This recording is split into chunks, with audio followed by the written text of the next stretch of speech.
नमस्कार, बुलेटिन में स्वागत है आपका और मैं हूं आपके साथ जागृति खंतवाल। रुक करेंगे बड़ी खबर का। जेडीयू के पूर्व अध्यक्ष शरद यादव का निधन।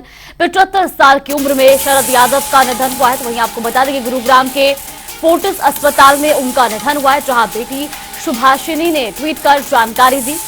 शरद यादव की बेटी ने ट्वीट कर लिखा कि पापा नहीं रहे। तो इस वक्त की बड़ी और अहम जानकारी आपको बता रहे हैं। वहीं राहुल गांधी ने भी शरद यादव को श्रद्धांजलि अर्पित की है।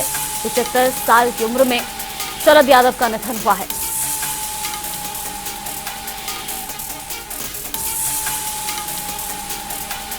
तो जेडीयू के पूर्व अध्यक्ष शरद यादव का निधन हुआ है। वहीं उनकी बेटी ने ट्वीट कर ये जानकारी दी। वहीं आपको बता दें कि राहुल गांधी ने भी शरद यादव को ट्वीट कर श्रद्धांजलि अर्पित की है। 75 साल की उम्र में शरद यादव का निधन हुआ है।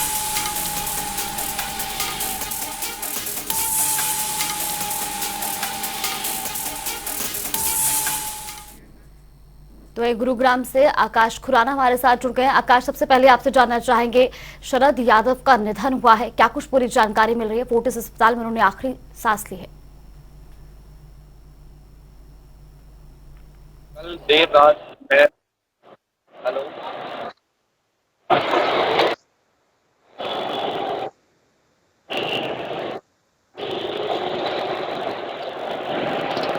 कुमार सिंधे भी हमारे साथ जुड़ गए हैं। सर, जेडीयू के पूर्व अध्यक्ष शरद यादव का निधन हुआ है, क्या कुछ कहना चाहेंगे आज?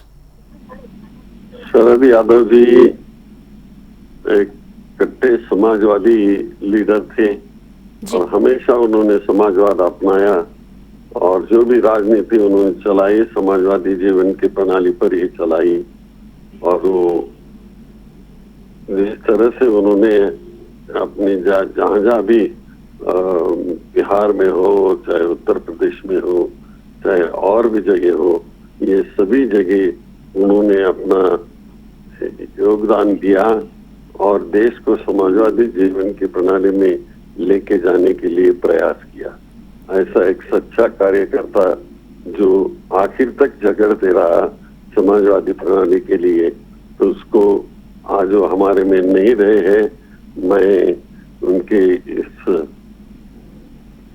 निधन पर सांत्वना करता हूं और शोक प्रस्ताव करता हूं। जी सर, आखिरी बार आपकी उनसे कब मुलाकात हुई थी और किस तरह से आज जनता टीवी के माध्यम से आप उन्हें श्रद्धांजलि देना चाहेंगे? सदन में थे, राज्यसभा में थे, बहुत बार मंत्री परिषद में भी थे, बहुत बार मिलते जुलते रहे हम।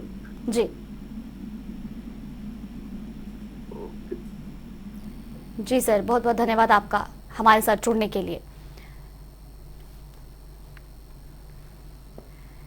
तो आकाश हमारे साथ गुरुग्राम से जुड़ गए हैं और साथ ही लखनऊ से हमारे साथ हमारे सहयोगी जुड़ गए। सबसे पहले आकाश, आपसे जानना चाहेंगे, आज शरद यादव ने जो है अंतिम सांसें लिए, उनका निधन हुआ है, क्या कुछ पूरी जानकारी मिल रही है? किस वक्त तक जो है उनका अंतिम संस्कार किया जाएगा? तो कल रात को जो है जेडीयू के पूर्व अध्यक्ष शरद यादव ने जो है गुरुग्राम के फोर्टिस अस्पताल में सांस ली है और 75 साल की उम्र में जो है उनका निधन हो गया। वहीं जो तमाम जो राजनीतिक नेता हैं वो उनके जो उस पर शोक व्यक्त कर रहे हैं। वहीं साथ ही उनकी जो बेटी है सुभाषिनी यादव, उन्होंने भी रात को ही ट्वीट किया था कि पापा जो है अब नहीं रहे। तो ऐसे में गुरुग्राम के फोर्टिस अस्पताल में जो है उनका इलाज चल रहा था। सांस की तकलीफ के चलते जो है उनको गुरुग्राम के फोर्टिस अस्पताल में भर्ती कराया गया था, जिसके बाद कल रात में जो है उन्होंने आखिरी सांस जो है ली। और वहीं साथ ही लालू यादव ने भी जो है इसको लेकर ट्वीट किया। फिलहाल लालू यादव जो है वो सिंगापुर में है। उन्होंने भी कहा कि मेरे एक अच्छे मित्र जो है शरद यादव थे, और वहीं साथ ही ये भी कहा कि उनसे मुलाकात जो है नहीं हो पाई क्योंकि फिलहाल लालू यादव जो है वो सिंगापुर में है। तो ऐसे में कल रात को ही उनका जो पार्थिव शरीर है वो दिल्ली के छतरपुर उनके दिल्ली निवास पर जो है ले जाया गया था, और साथ ही आज उनके अंतिम दर्शन जो है वहां पर लोग कर सकेंगे। और उसके बाद जो है उनके पैतृक गांव मध्य प्रदेश में जो है उनके पार्थिव शरीर को जो है ले जाया जाएगा, वहीं पर ही उनका अंतिम संस्कार किया जाएगा। जी बिल्कुल आकाश, और जो है अंतिम संस्कार उनका वहाँ उनके पैतृक गांव में किया जाएगा। इसके अलावा अनूप, आपसे भी जानना चाहेंगे, उनका जो है काफी योगदान रहा है राजनीति में भी और जेडीयू के पूर्व अध्यक्ष के तौर पे भी वो हमेशा एक्टिव रहे हैं।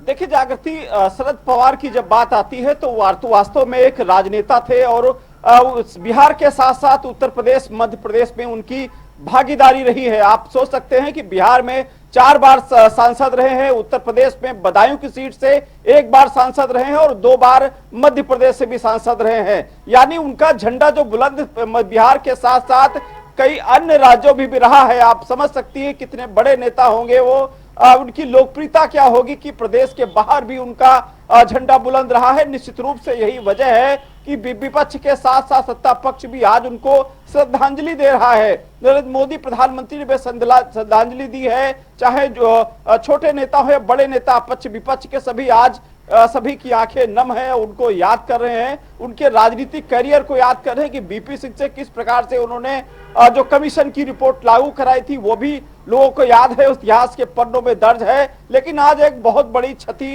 राजनीति के इतिहास में हुई है। ये आज का दिन, कल का जो दिन है शरद पवार के लिए वाकई काफी पूरे राजनीतिक इतिहास का सबसे दुखद दिन है, क्योंकि ऐसे राजनेता का निधन हुआ है जो उत्तर प्रदेश के साथ साथ कई अन्य राज्यों में लोकप्रियता रहती है। लोकप्रियता के साथ साथ वहां के जो जनता के साथ जुड़ाव रहा है उनका, निश्चित रूप से ऐसे नेता के लिए जो राजनेता हैं या फिर वहां के लोग हैं उनकी आंखें नम हैं। उनका परिवार आज जिस तरीके से दुखद क्षण में है, ईश्वर उनकी जो आत्मा को शांति जरूर देगा, लेकिन जिस तरीके से उनका राजनीतिक करियर रहा है, जन्म से 1 जुलाई 1947 में उनका जन्म बिहार में हुआ था, तब से उसके बाद पढ़ाई शिक्षा के बाद राजनीतिक जब उसमें करियर में आए तो उनकी जो छवि एक साफ सुथरी छवि रही है। नीतीश कुमार को अपना वो गुरु मानते थे। जिस तरीके से उनका राजनीतिक करियर के साथ साथ उन्होंने जनता में पैठ बनाई है वो वाकई देखने लायक थी। और जिस तरीके से बिहार के साथ साथ बिहार की जो जनता उनको काफी पसंद करती थी, लालू यादव के साथ भी उनका गठबंधन रहा है। लालू यादव इसी वजह से आज भले ही विदेश में अपनी इलाज करवा रहे हो, लेकिन वहां से उन्होंने दुख व्यक्त किया और अपने विचार भी व्यक्त किए हैं। सदन में जिस समय शरद यादव जब वहां पर बोलते थे, वाकई जनता के लिए और तमाम चाहे विपक्ष पर रहने के बावजूद भी वो आवाज उठाते थे जो जनता से जुड़ी हुई होती थी, जो वास्तविक समस्याएं होती थी, बिहार के क्या हालात थे, शरद यादव ने किस तरीके से लड़ाई वहां पर लड़ी है जनता के लिए, वो यादगार है और वो वहां की जनता कभी नहीं भूल पाएगी। यही वजह है कि वहां की जनता आज उनको किस तरीके से नमन कर रही है। मुझे देख रहा था कि जो बिहार की तस्वीरें आ रही हैं वहां से, वो वहां के लोग कितना दुखद है एक क्षण उनके लिए, क्योंकि उनका एक बड़ा नेता, एक राजनेता जो बिहार के साथ साथ अन्य राज्यों में अपनी लोकप्रियता बढ़ाई है।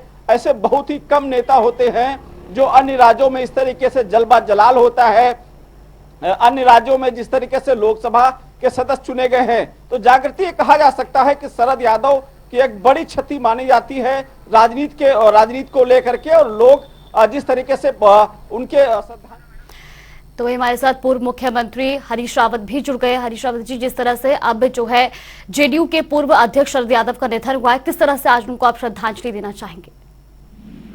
शरद यादव जी का जाना हमारे लोकतांत्रिक घटनाक्रम जो 2024 तक घटित होना है उसके लिए एक बहुत बड़ा झटका है जी। विपक्ष की एकता के वो रणनीतिकार हो सकते थे और किस तरीके से संवैधानिक लोकतंत्र की रक्षा की जाए जी। उसके सामूहिक समझ के प्रतीक थे।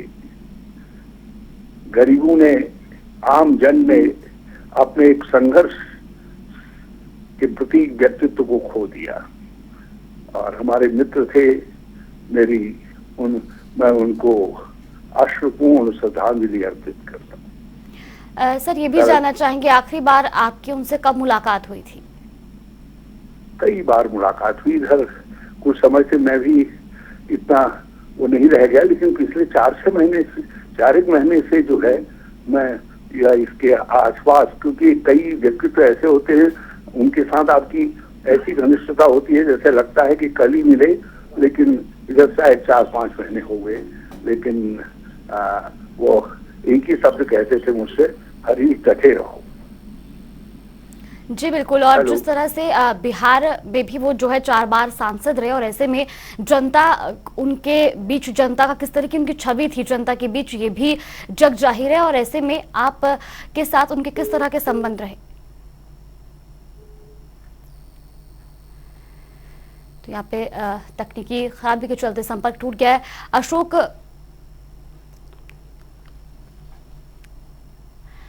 अनूप आपके पास वापस आना चाहेंगे। जिस तरह से बिहार के माधेपुरा सीट से भी वो 4 बार सांसद रहे और ऐसे में ये भी साफ तौर पर जाहिर है कि जनता के बीच में उनका जो प्यार था या जनता के अंदर जो उनके लिए विश्वास था वो भी इससे जग जाहिर होता है कि 4 बार वो जो है बिहार की माधेपुरा सीट से सांसद रहे। बिल्कुल जागृति, बिहार में तो साथ साथ आप सोच सकती हैं कि बिहार में 4 बार सांसद रहने के बाद आपने उनकी वो जो घटनाक्रम याद आता राजनीतिक, जब बीपी जो असीम सिंह प्रधानमंत्री थे उस समय उन्होंने कमीशन की रिपोर्ट किस तरीके से लागू कराई थी, जनता के लिए किस तरीके से वो लड़े थे। और यही वजह है कि बिहार की जनता वहां पर आज उनके शोक संवेदना व्यक्त कर रही है उनको लेकर के, जिस तरीके से। अनूप आपके पास लौटेंगे वापस। यहाँ पर हमारे साथ उत्तर प्रदेश के पूर्व उप मुख्यमंत्री दिनेश शर्मा जी जुड़ गए। सर बहुत बहुत स्वागत है। सर, जिस तरह से अब जेडीयू के पूर्व अध्यक्ष शरद यादव जी का निधन हो गया है, ऐसे में किस तरह से उनको श्रद्धांजलि देना चाहेंगे? शरद यादव जी एक ऐसे राजनेता थे जिनका सभी दलों के नेताओं से एक गहरा संबंध था। शरद यादव जी एक अपनी जिसको कहना चाहिए समाजवादी विचारधारा के लिए उनका नाम हमेशा लिया जाएगा। उन्होंने जनता पार्टी की जब दौर था तो उन्होंने समय के जनसंघ और बाद में बने हुए भारतीय जनता पार्टी के साथ भी उनका संबंध रहा है। माननीय अटल जी के साथ भी उनका निकट का संबंध था। और शरद यादव जी मैं कह सकता हूं कि बहुत ऐसे भारत की राजनीति में बहुत याद आएंगे। आज भी किसी समाचार पत्र ने सही लिखा है कि वो राजनीति के कबीर थे, यानी उनका अपना कोई वो नहीं था किसी के प्रति दुराव, और सबको साथ में लेकर चलने की उनमें एक अद्भुत क्षमता थी। ईश्वर उनकी आत्मा को सदगति प्रदान करें। जी बिल्कुल। ये भी जानना चाहेंगे कि आपसे उनकी आखिरी बार कब मुलाकात हुई थी? मुझे वो एयरपोर्ट पे मुझे मिले थे और मैं संभवतः गुजरात जा रहा था और वो कहीं और किसी दूसरे प्रदेश को जा रहे थे। उनसे मिलते ही उन्होंने मुझे पहचान लिया। मैं अपने केबिन पे बैठा था और वो दूसरे केबिन पे थे। उनका बड़प्पन ये था कि उन्होंने मुझे पीछे से देखा और आके मेरे पीछे दोनों कंधे पर हाथ रख के खड़े हो गए और उन्होंने कहा, डॉक्टर साहब कैसे हो? तो मैंने जब पीछे मुड़कर देखा तो आदरणीय शरद यादव जी खड़े थे और काफी देर तक उन्होंने मुझसे उत्तर प्रदेश की राजनीति के संदर्भ में मेरे व्यक्तिगत अनुभवों के पूरे संस्मरण भी सुने उन्होंने बैठ के, और अपनी बातों को भी उन्होंने काफी अच्छी तरीके से समझाया, जैसे कोई बड़ा अपने को कम अनुभव वाले व्यक्ति को समझाता है। मैं समझता हूँ कि शरद यादव जी एक नेक दिल इंसान थे और सभी से उनके मधुर संबंध थे। और उनको देखकर मैंने कहा था कि भाई साहब आप कमजोर लग रहे हो, क्या कोई बात हो गई? तो उन्होंने कहा कि वह आयु भी हमारी कमजोर वाली ही हो रही है। तो मैंने उनको हंस के उन्होंने इस चीज को काटा, लेकिन निश्चित रूप में बड़े जिंदा दिल इंसान थे और स्पष्टवादी थे। जी तो बहुत बहुत धन्यवाद सर आपका हमारे साथ जुड़ने के लिए। वही हमारे साथ जेडीयू प्रवक्ता अफजल अब्बास जी जुड़ गए हैं। सर, जेडीयू के पूर्व अध्यक्ष शरद यादव जी का निधन हुआ है, किस तरह से आज उनको आप श्रद्धांजलि अर्पित करना चाहेंगे? देखिए, शरद यादव जी को मैं क्या बताऊं, मैं दिल की गहराइयों से श्रद्धांजलि खराज अकीदत पेश करता हूँ, चूंकि मेरे आइडियल थे। और जनता दल यूनाइटेड के राष्ट्रीय अध्यक्ष होने जब थे तो उन्होंने मुझे ही राष्ट्रीय अल्पसंख्यक प्रकोष्ठ का राष्ट्रीय अध्यक्ष बनाया था। जी अफसोस है मुझे, मुलाकात हुई है, वे बीमार चल रहे थे, उनकी कमी हम लोग खल रही है। एक अच्छे नेता जो हम लंबे अरसे से कि लोहिया विचारधारा पर चलने वाले समाजवादी नेता थे और सबको लेकर चलने वाले, और एक मतलब भी उनके में कि एरोगेंट नहीं था, सबसे मिलना, सबकी बात, सबसे बड़ी बात ही सबकी बातों को सुना करते थे वो, और फैसला जो लेना वो अलग बात है, लेकिन हर कार्यकर्ताओं से मिलने के बाद उससे अपनी बात रखता था, उस पर सुनते थे, उस पर अमल करते थे, उसको सलाह देते थे।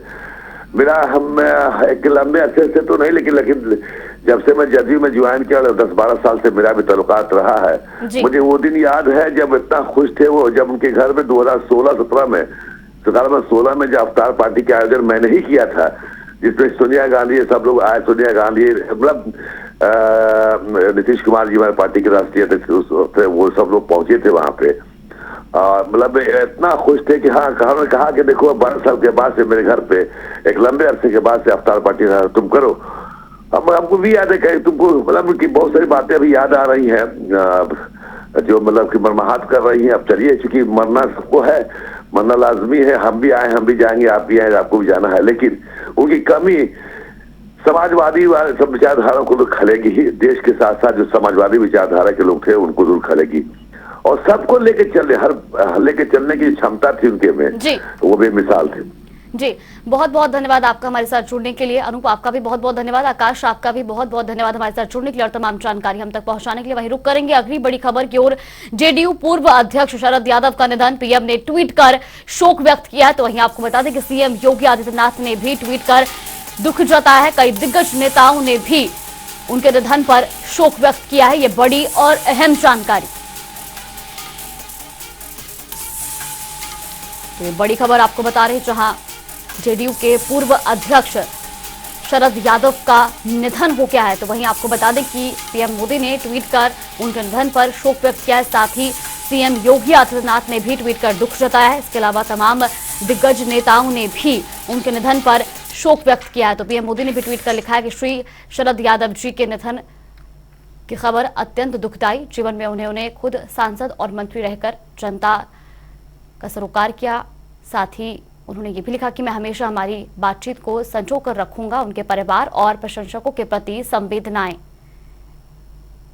व्यक्त की हैं।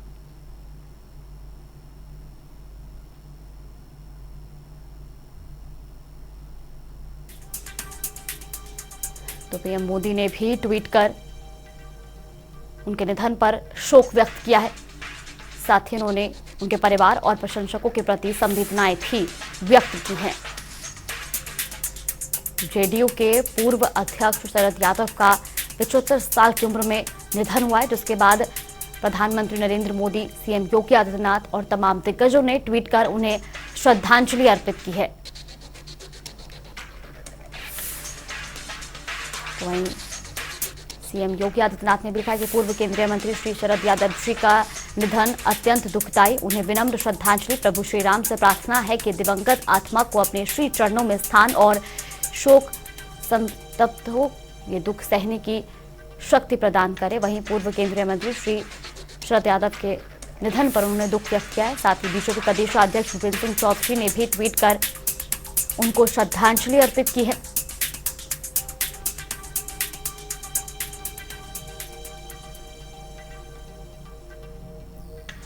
तो भूपेंद्र सिंह चौधरी ने भी ट्वीट कर लिखा है कि पूर्व केंद्रीय मंत्री व जेडीयू के पूर्व राष्ट्रीय अध्यक्ष श्री शरद यादव जी के निधन की खबर से मर्माहत हूं। ईश्वर दिवंगत आत्मा को अपने श्री चरणों में स्थान दे एवं परिजनों को। और अखिलेश यादव ने भी ट्वीट कर उन्हें श्रद्धांजलि अर्पित की है। उन्होंने अपने ट्वीट में भी लिखा है कि परिजनों को दुख सहने की शक्ति प्रदान करे।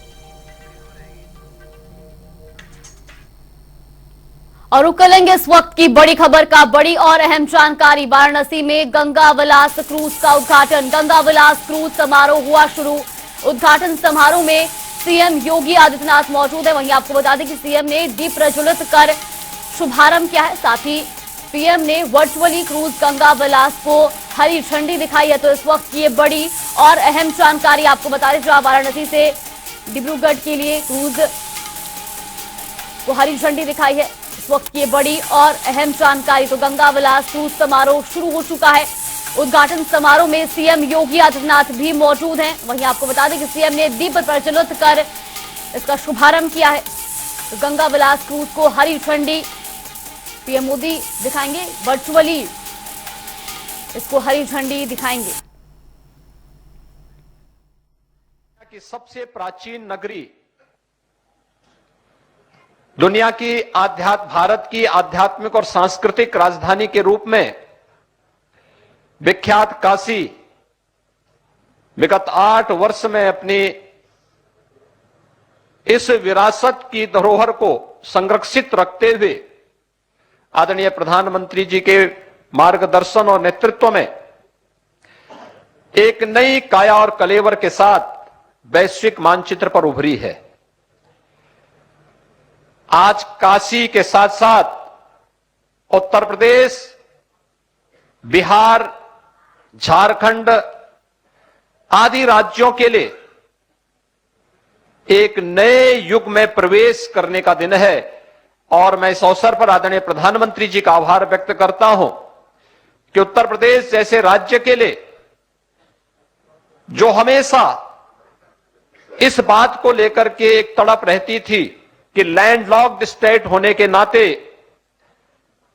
हमारे यहां से किसी भी अपनी कृषि उत्पाद को उत्तर प्रदेश जैसे राज्य को पर्यटन की दिशा से आगे बढ़ाने के लिए या फिर उत्तर प्रदेश के सूक्ष्म लघु मध्यम उद्यम से जुड़े हुए उत्पाद को हम अंतर्राष्ट्रीय बाजार में भेजने में हमें महंगा पड़ेगा, इस दिशा से यहां के उद्यमी, यहां के अन्नदाता किसान, यहां के व्यापारी जिस बात को लेकर के सदैव इस बात को लेकर के रहते थे कि हमें महंगा पड़ेगा, हम इसमें सक्षम नहीं हो पाएंगे।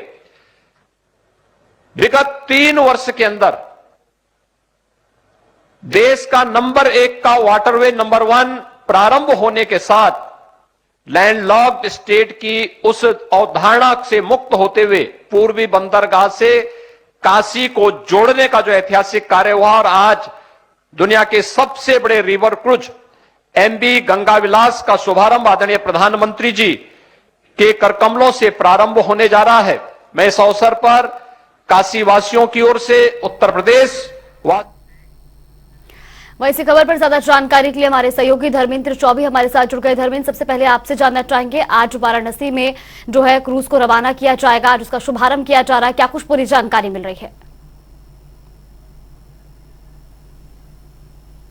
ये गंगा विलास क्रूज है जिसमें लगभग 31 यात्री बैठकर वाराणसी से 52 पर्यटन स्थलों पर जाएंगे, जो एक पर्यटन के लिहाज से और आयात निर्यात के लिहाज से में प्रधानमंत्री 2014 के बाद से लगातार पर्यटन को बढ़ावा देने के लिए आयात निर्यात ट्रांसपोर्ट सर्विस को देखते हुए लगातार वो कार्य कर रहे हैं। अगर हाईवे की बात की जाए, चाहे जल प्रपात की बात की जाए, जल मार्ग से तमाम ऐसी प्रोजेक्ट हैं, प्रधानमंत्री लगातार उस पे ग्राउंड लेवल पर आकर वाराणसी के सांसद होने के नाते उन्होंने कार्य किया है।